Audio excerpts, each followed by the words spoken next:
So you want to get started with a smart home, but you don't know how. Suburban Nerd here. Tell you about a post I put up this week that's a beginner's guide for smart homes. You can go check it out at my site, suburbannerd.com/smart-home.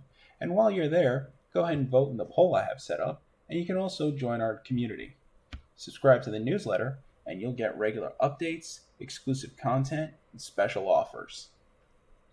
And what I wanted to do now was just go into a little bit more about devices. When you're setting up your smart home, you want to think about the devices that actually need to be smart because manufacturers will sell you anything that they can call smart. Wired has a list of things that just are bizarre that people thought that you can put them on the internet, like a salt shaker or a toaster or a rectal thermometer. I don't really know why you want to share your data about that, but and what ends up happening is they do a really lousy job with the smart features. Like they just tack on whatever low grade stuff they can get from the back of a truck in China. And then they say, hey, look, it's smart. Now we can charge an extra $20, $30, $40 for it. And they're not guarding your data that they collect. So now that's getting out there. They're putting another access point in your home network. So you're putting your data in danger that way. And they're just not well done. I mean, the software is garbage.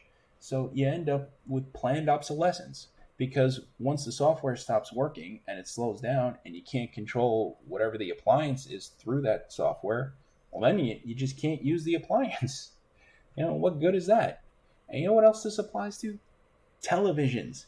TVs are the absolute worst about this, and it really annoys me because every TV on the market now is a smart TV, but the smart features are absolute garbage.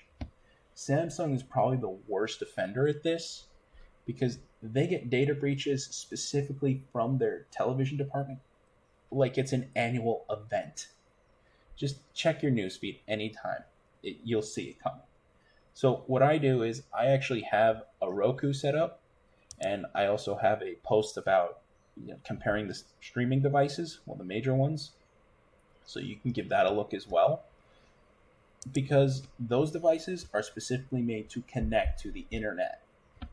That's their bread and butter. Even if it's like Amazon, where they're also plugging in a bunch of commercials and ads on it, still they need to make sure that device is securely connected and they're not leaking your data.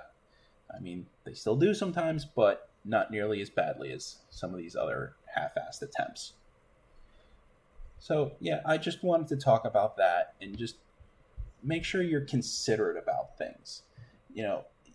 Maybe you can put some things on the Internet of Things and on your smart home, but not everything. Or maybe you just consider, if you just want to be able to remotely turn something on instead of buying a smart device, maybe you get a smart plug. It should work well enough for a lot of things like light fixtures and things like that.